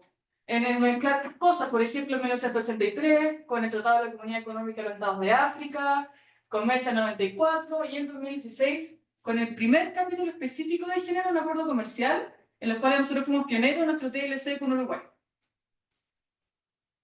Y otros procesos también de integración regional que han considerado este tema. Por ejemplo, el Mercosur y el Alianza del Pacífico, con diversas iniciativas que han ido desarrollando a través del tiempo. Y ahora, ¿qué pasa con nuestro país? ¿Qué pasa con todas y todos nosotros? Nuestro país está profundamente entrelazado con los patrones de demanda mundial. Tanto así que hoy día tenemos 34 acuerdos económicos comerciales con 65 economías, contando el 88% del PIB mundial y llegando a estas cantidades de miles de millones de personas. Y, sin embargo, a pesar de que tenemos toda esta amplia red comercial, los beneficios de ello no se ven repartidos de una forma equitativa. De hecho, aquí podemos ver el coeficiente Gini, donde del más cercano al cero estamos más iguales y lo opuesto también. Entonces, podemos ver que sí ha ido variando poco y que ahora bajó un poquito, pero que de todas formas igual es súper alto. Y podemos ver acá que el 2020 fue nuestro pic y que ahora estamos un poquitito mejor, un pelito. Sin embargo, si nos comparamos con el resto de los países OCDE, estamos casi acá. Entonces, ¿de qué espacio por mejorar? Tenemos.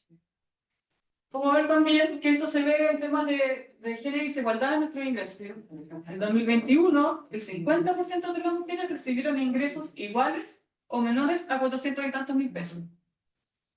Podemos ver también que esto lamentablemente no para, sino que pasa que empezamos a trabajar, ya no estudiamos, a lo mejor queríamos hacer familia y eso ya tiene todo un asunto como ver la maternidad en otras cosas y nuestra capacidad también de poder influir en la economía. Y podemos ver que no solamente que se mantiene, sino que más encima, mientras mayores somos, más fuerte es esta diferencia. Además, podemos ver que tampoco pasa también en distintos rangos, también ocurre en el pueblo original. Por ejemplo, podemos ver que tampoco hay tanta diferencia entre personas que son miembros del pueblo originario y personas que no lo son. Pero ahí sí podemos ver que se mantiene también esta diferencia de ingresos entre hombres y mujeres. Vemos también que en el último trimestre del año pasado, esto también influyó en la tasa de participación de las mujeres y la de los hombres, haciendo una gran diferencia. Estos son casi 20%, 20 puntos porcentuales. Y esto también nos va pegando de una manera ya indefinida, o sea, por ejemplo, también el tema de las pensiones, en muchas otras cosas que vamos a ver que realmente es desfavorable. Ahora, ¿cuáles son las principales razones por las que las mujeres no están participando en el mercado laboral en nuestro país? El primero, y a sorpresa de nadie, son las razones familiares permanentes. Podemos ver también que en el caso de los hombres, cuando ellos no participan en el mercado laboral, se debe mayoritariamente al tema de los estudios. Y podemos ver que esa, si bien es la primera razón para los hombres, viene siendo la segunda de nosotros. Vemos también cuál es la realidad de las mujeres que sí que sí logran participar en el mercado laboral. Vemos que también hay una brecha. O sea que esta brecha va cambiando, no sé, por ejemplo, aquí era de 19,4, aquí vemos 18,6, en general siempre está, y no varía tanto. Vemos también que 3 de cada 10 mujeres que están participando, están ocupadas, que participan del mercado laboral, lo hacen de una manera informal. Y eso también las tiene mucho más desprotegidas frente a un montón de variables. Y, por tanto, podemos ver que las brechas económicas de género en nuestro país son claras. Que la mujer participa menos que los hombres en el mercado laboral, que trabajamos en actividades que son históricamente feminizadas y que además estamos sobrerepresentadas tanto en el empleo informal como temporal. Podemos ver esto también en la sexta radiografía que sacó la Subsecretaría, Subsecretaría de Relaciones Económicas Internacionales, que da cuenta de cómo es esta situación, cómo se ve reflejada en las mujeres que exportan desde Chile. Podemos ver, por ejemplo, que solo el 1% de las exportaciones de las empresas lideradas por mujeres se relaciona con la categoría de manufacturas de alta tecnología, que usualmente son las que pueden profitar más.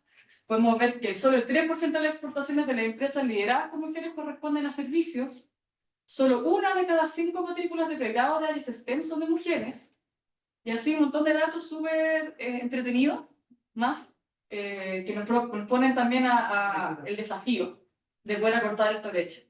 Y de hecho, prácticamente en todas las regiones del país, las exportadoras lideradas por hombres duplican las exportadoras lideradas por mujeres. Vemos también que la brecha de género entre el número de empresas exportadoras ya casi 43 puntos porcentuales para el año 2022. Esto fue hace 2 años recién. Esto es casi 50, es un montón. Vemos también que se han realizado distintas iniciativas para poder eliminar eliminar la barrera del comercio que una mujer puede verse enfrentada debido a su género. Y hay 2 mayoritarios. Primero está la transversalización de género en acuerdos comerciales y también están los capítulos específicos de género en acuerdos comerciales.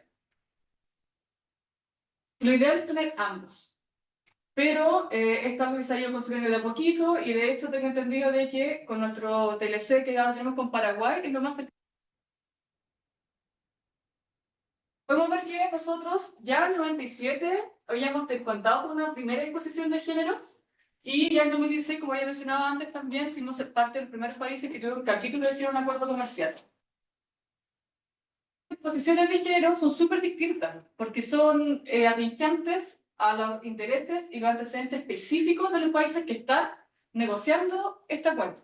Entonces, por ejemplo, no se pueden poner las mismas condiciones con un país de una región que con otra, porque ahí también permea temas de sociedad, permea también los intereses propios, las prioridades de cada gobierno de ese momento también y las prioridades de cada estado, que no siempre son las mismas.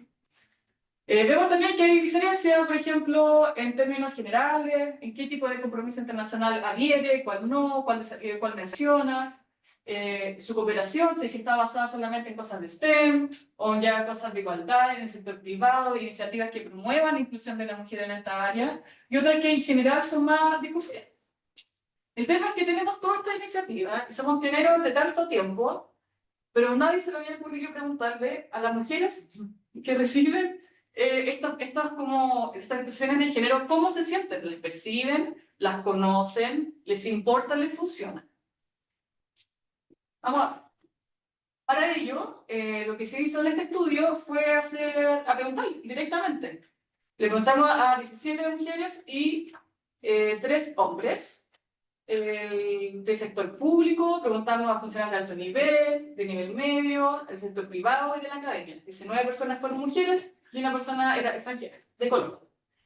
Y las preguntas se basaban en la percepción general de los acuerdos comerciales, cómo ellos percibían la inclusión del género en estos acuerdos comerciales, cuáles, o si es que ellas percibían algún tipo de barrera al comercial, al exportar, Y finalmente, ¿cuán útiles eran tener estas disposiciones de género en los acuerdos comerciales como mujeres exportadoras? Vamos a ver que va cambiando. Por ejemplo, casi todas estaban de acuerdo de que la perspectiva de género se percibe de una forma positiva. La academia y los oficiales públicos también dijeron, bien, vamos bien.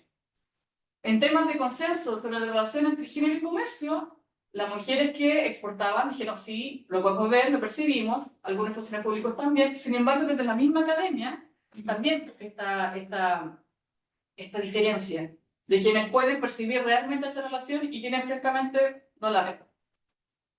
Podemos ver también que todas estuvieron de acuerdo en que la inclusión de disposiciones de género en acuerdos comerciales es algo positivo, al igual que el uso de la política comercial en cooperación internacional también.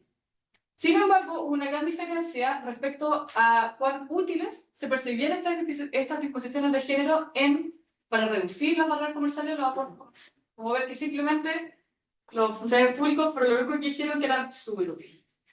Entonces eso se debe a distintas cosas y podemos ver, por ejemplo, que no se percibe esta clara diferenciación cuando se exporta como mujeres de Chile en comparación al hacerlo como un hombre, que los TLC se perciben como algo positivo, como su negocio, de poder quizás llegar a otros mercados, que la perspectiva de género per se también se recibe y se percibe como algo positivo, y que finalmente en términos de utilidad, y una de las mayores razones es que las disposiciones de género en acuerdos comerciales no se comprenden y tampoco se conocen ampliamente en la comunidad exportadora, entonces muchas veces pueden existir, pero como no los conocen, no se pueden aprovechar de la mejor forma posible.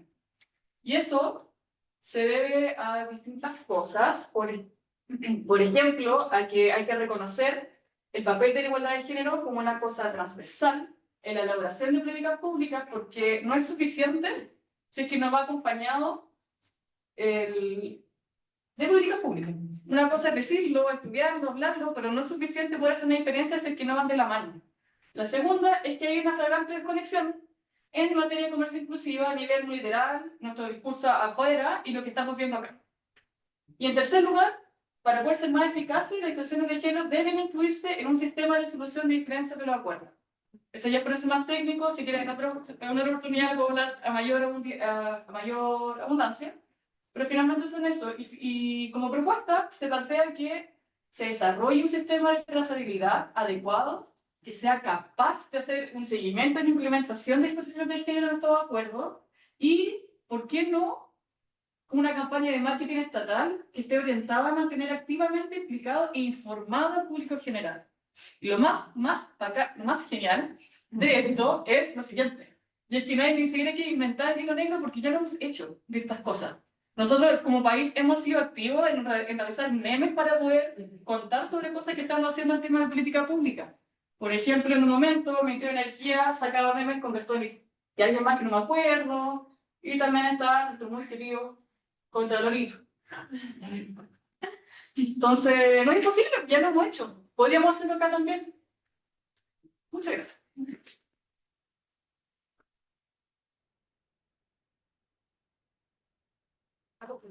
Sí, pues. Muchas gracias, Camila, por tu muy interesante discusión. Entonces, invitamos a Juan, a Megan. No, porque son distintas miradas, distintos aportes.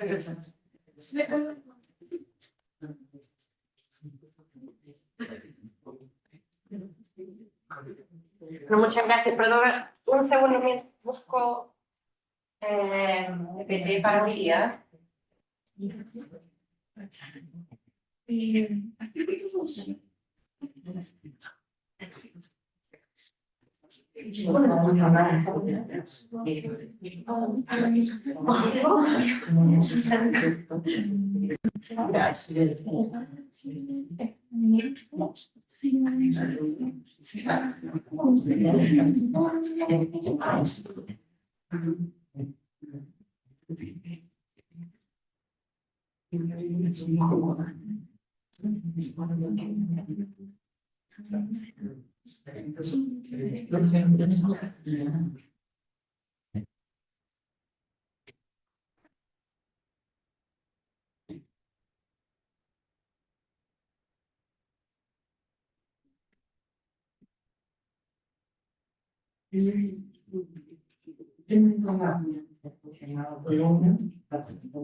Bueno, muchas gracias. Siento que he hablado mucho en los últimos días y también está muy cansada de escucharme, así que voy a mantenerlo muy breve.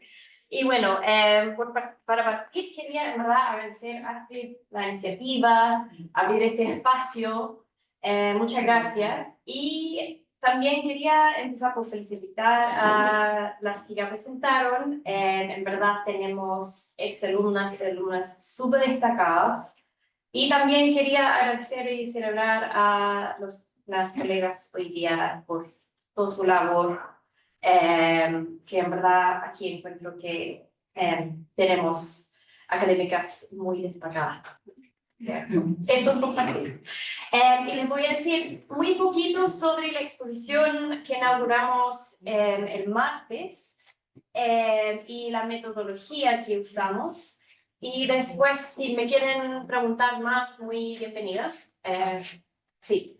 Y bueno, varias de ustedes ya estaban, así que no me quiero repetir demasiado. Pero básicamente yo, bueno, en mi carrera de investigación he usado muchas distintas metodologías cualitativas, desde encuestas hasta grupos, focus groups, hasta entrevistas de distintas formas, de etnografía. Y esta metodología basada en las artes ha sido algo como nuevo que hemos desarrollado.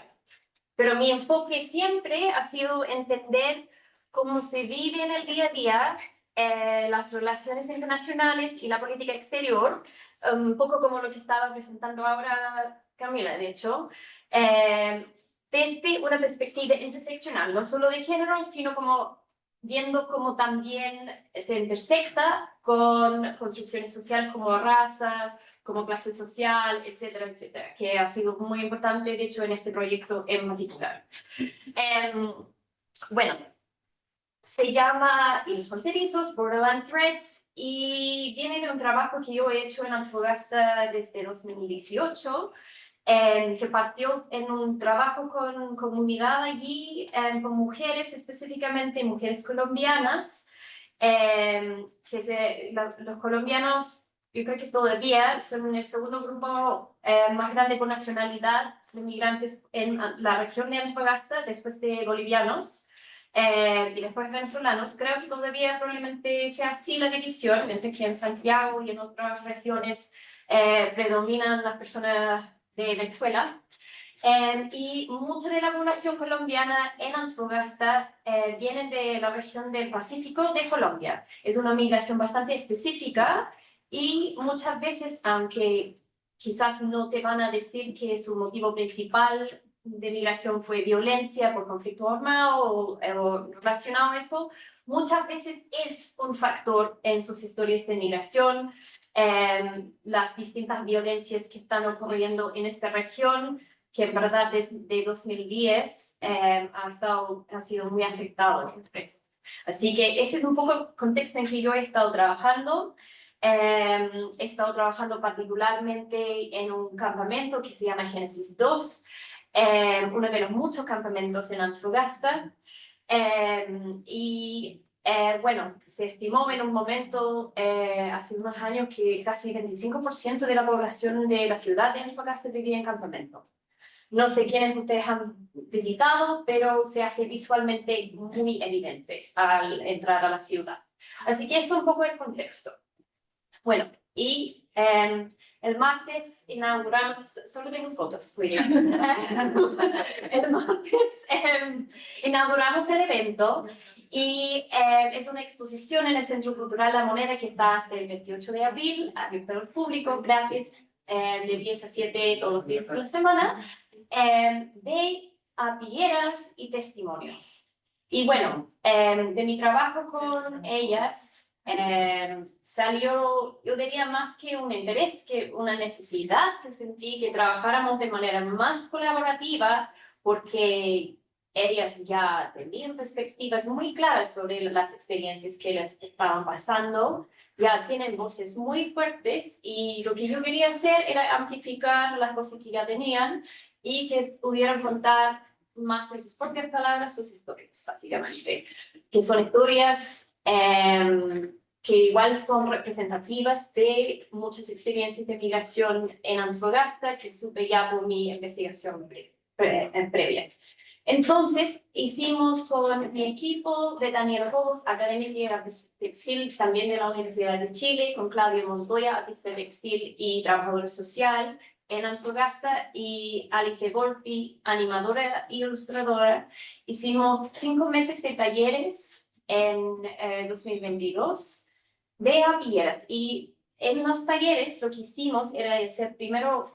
La única instrucción era que, bueno, primero enseñamos qué era la apiera, que tiene una historia muy importante en Chile, que proviene en el estilo actual de un contexto muy específico de dictadura, donde las mujeres sentían una necesidad de narrar lo que estaba pasando.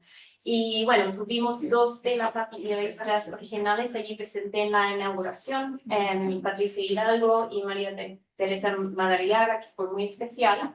Y bueno, primero hablamos de esa historia, hablamos también de tradiciones de bordar en Latinoamérica, y después empezamos a hablar de las historias de migración, y decimos, el temática es la migración, sus historias. Pueden poner lo que quieren en las apieras y nosotros vamos a ayudar con el nuevo equipo a que se pueden narrar a través del textil y después a través del testimonio sus experiencias. Y así fuimos trabajando por 5 meses en grupo, con telas en la mesa, conversando, tomando café. Fue muy bonito, ¿verdad? Y hacia el final del proceso, yo hice entrevistas en profundidad con cada una de ellas, son 11 mujeres, y fue un gran compromiso porque todas ellas trabajan, todos tienen hijos o otras responsabilidades de cuidado, así que fue un gran compromiso. Hicimos entrevistas que duraron entre 1 y 3 horas. Yo transcribí todas las entrevistas y de las muchas páginas que salieron, fuimos editando hasta llegar a 300 palabras. Yo hice una primera edición y después con ellas decidimos qué iba a salir en cada testimonio. Y así fue el proceso de trabajo, y bueno, ahora con la que era mi guía de tesis de doctorado, que también trabaja con metodologías artísticas, entre otras cosas, acabamos de, bueno, nos acaban de aceptar por fin una edición especial sobre el uso de métodos basados en las artes, migración y violencia, en que explicamos en términos más académicos cómo hemos ido trabajando. Y bueno, en verdad quería mostrarle unos imágenes nomás y que de ahí vamos conversando. Ese es el equipo. Y aquí varias de nuestras artistas, MC Robledo, aquí Luz Amparo Uribe, que yo creo que es la única mujer en la historia que ha puesto personas en la playa usando tanga en Antofagasta. Dio una risa tremenda, tenía un sentido de humor muy buena. Isabela DJ, es muy bonito su trabajo y muy conmovedor su historia. Miriam Montoya, que ella allí plasma el campamento y la vista que ella tiene del mar, ¿sí? Y dice que es una vista privilegiada. Y aquí Pepita, que es enfermera, y su apiera es sobre su experiencia de ser enfermera colombiana, mujer negra, durante pandemia allí en Antofagasta, cuidando tanta gente. Y aquí amo esta foto. Tenemos a Claudia Rojas, que aquí en la imagen, esta imagen es del campo de donde viene, en la región del Pacífico. Y estaba embarazada mientras estaba haciendo el trabajo, y aquí aparece con su hija de 1 año, así que eso fue también muy especial. Y bueno, con eso en verdad quería cerrar, y bueno, quería como celebrarlo sentir como que fue un momento lindo y esperanzador, pero también destacar que la lucha sigue y no pudo haber sido más evidente que ayer en el aeropuerto varias de ellas sufrieron mucha discriminación por parte del personal del aeropuerto. Y fue un recordatorio de que en verdad son cosas que se sigue viviendo en el día a día y que tenemos que seguir trabajando todas juntas para que se alejen.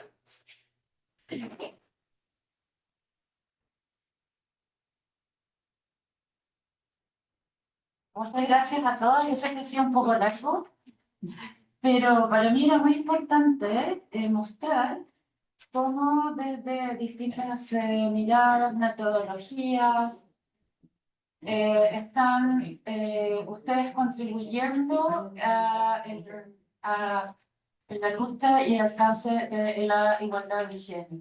¿Ah? Sabía yo que esto iba a ser así, pero yo creo que era necesario, yo creo que es necesario. Y subrayar las distintas, no le pude poner a esto porque yo lo había estado ocupado Voces Nuevas, estaba ocupado por temas cierto de voces también en política exterior, voy a aparecer ahí plagiando, no es la idea.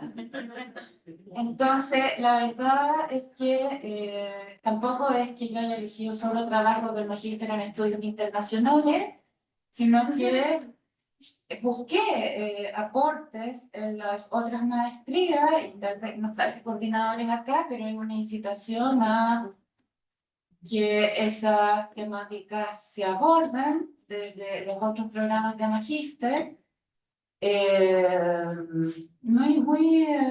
Yo ya les dije al principio, muy emocionada de tener estos aportes poderosos.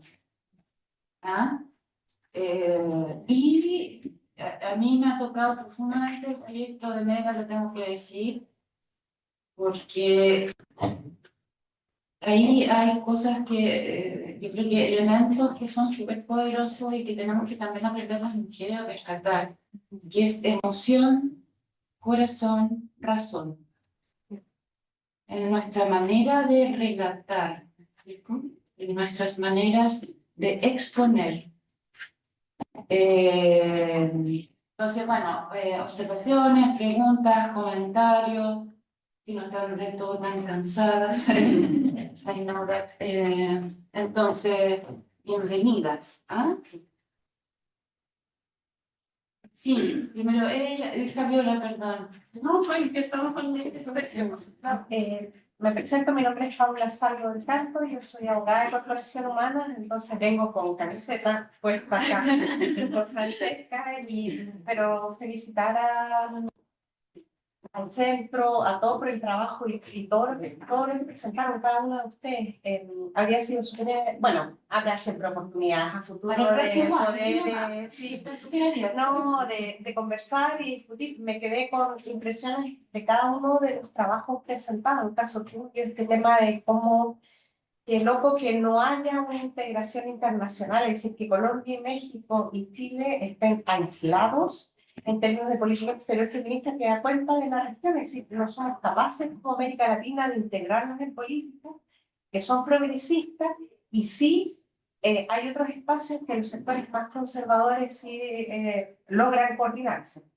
En los otros dos trabajos, señalar la importancia de que, y lo que decía Megan también, que es tan fácil retroceder en derechos humanos de las mujeres, que el continente nos da pistas cada momento. Lo que está ocurriendo con Milei, lo que va a ocurrir con Trump si es que llega a ganar, y de alguna manera cómo la academia tiene que contribuir, no para estar en espacios cerrados solamente, sino que cómo impulsamos agendas que nos van a afectar en derechos humanos de las mujeres. Y una mención especial a Francesca, les quiero señalar que ella fue un tremendo aporte en corporación humana. Nosotras no solemos recibir a postulantes porque somos una ONG chica, que es un motorcito que nos cuesta mucho poder incorporar porque no tenemos tiempo para dedicarle. Y la verdad es que Francesca se incorporó como una más, una partner, una compañera, aprendimos muchísimo.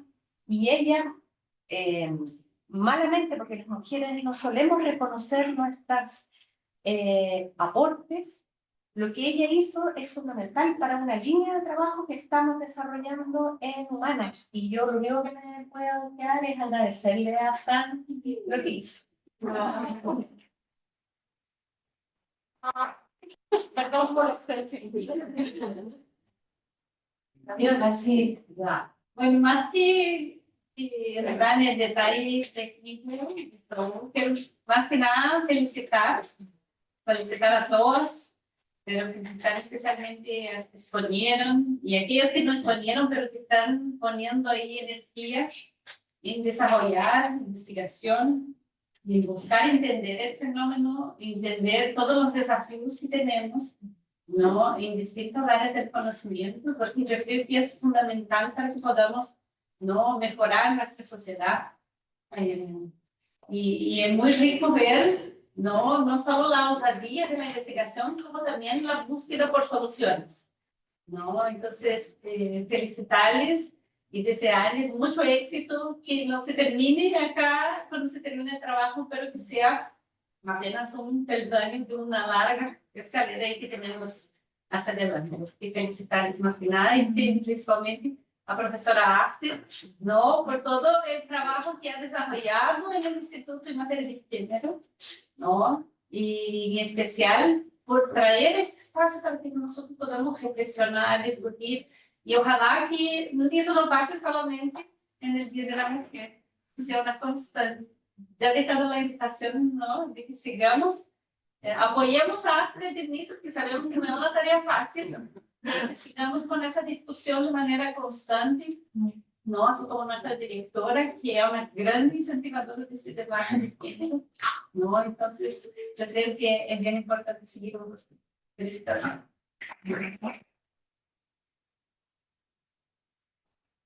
Este como el primer esfuerzo, estoy plenamente de acuerdo con lo que planteabas tú. Este es un primer esfuerzo, porque normalmente el Día Internacional de la Mujer, nosotros tenemos que escuchar de mujeres que es muy respetable y valioso, mujeres de una larga trayectoria. Como si solamente eso fuera lo valioso, ¿me explico? No. Siempre hay la posibilidad de, o sea, hay aportes. No porque estén en la etapa de pregrado, piensan menos, ¿me explico? No es así, para nada. Y entonces el sentido de esta reunión, pido disculpas por... No, pido disculpas. Yes. Porque son mujeres que están en distintos estadios de preparación académica, que no se diferencian honestamente en nada aquellas que tienen una larga trayectoria. Y ese es el sentido, ¿ah? De animarlas a hacer escuchar sus voces, que la tienen ya. Y bueno, ya me repito, mi proyecto de Megan, sí, porque ¿por qué tenemos que solamente, también que expongamos la metodología, eso está en el proyecto de Megan, pero cuando ella inauguró, le dio una connotación personal, emotiva, y ¿por qué no decir eso? ¿Ah? Si eso construye, yo estoy profundamente convencida, mejores relaciones. ¿Ah? Entonces, estoy feliz, objetivo cumplido, un poco largo. No sé si le quieren preguntar algo más a Megan. Vayan a verlo. Muy bonita las arpilleras, en cada arpillera está la historia de la mujer que bordó, su historia migratoria. A mí me gustaría ver algo del proyecto de la mujer. Yo soy de Antofagasta. Yo soy de allá. Soy de allá, entonces tiene igual como un valor personal porque las regiones del norte de Chile y sobre todo Antofagasta siento que suelen quedar como olvidadas. Son, literalmente Antofagasta es una ciudad de paso. Literalmente está en el meollo del asunto de ser una ciudad minera. Lo que dice la profesora Megan es completamente cierto. Uno va a Antofagasta y lo primero que ve son los cerros llenos de tomas. gente viviendo en paredes de madera y nada más. A veces sin agua, sin la suficiente higiene. Y esto es un tema que suele ser ignorado, no es abordado, y si se suele abordar se hace con el estigma de son extranjeros que son ilegales. Ni siquiera se hace desde una perspectiva de construir experiencias como lo hizo la profesora Megan, así que como persona antofagastina de verdad lo agradezco bastante y creo que es un aporte increíble a lo que es la cultura antofagastina y la cultura extranjera en nuestro país. Ay, gracias. Para mí es un comentario muy valioso porque tengo mucho cariño por Antofagasta. Y sí, es una ciudad muy interesante, importante de mucha manera, y es verdad, en Chile hay tanta tendencia todavía a enfocarse en la región metropolitana. Está cambiando, pero de a poco. Sí, y yo diría que es otro factor de interseccionalidad también. Sí. Ella nos contó algo, que ella para poder visibilizar mejor toda la experiencia de migración de estas mujeres, ella hizo el trayecto. Colombia. Hizo ese trayecto. Creo que también aportar desde las metodologías que podemos usar. ¿Me explico? Porque se abre al arte. Entonces, las ciencias sociales tienen esa riqueza. Esas posibilidades. Aquí hay un camino abierto, para ella no fue fácil. También atreverse a explorar esas otras metodologías que nos permiten ver otras cosas y juntarlas. Nada más, muy agradecida de todas y de todo.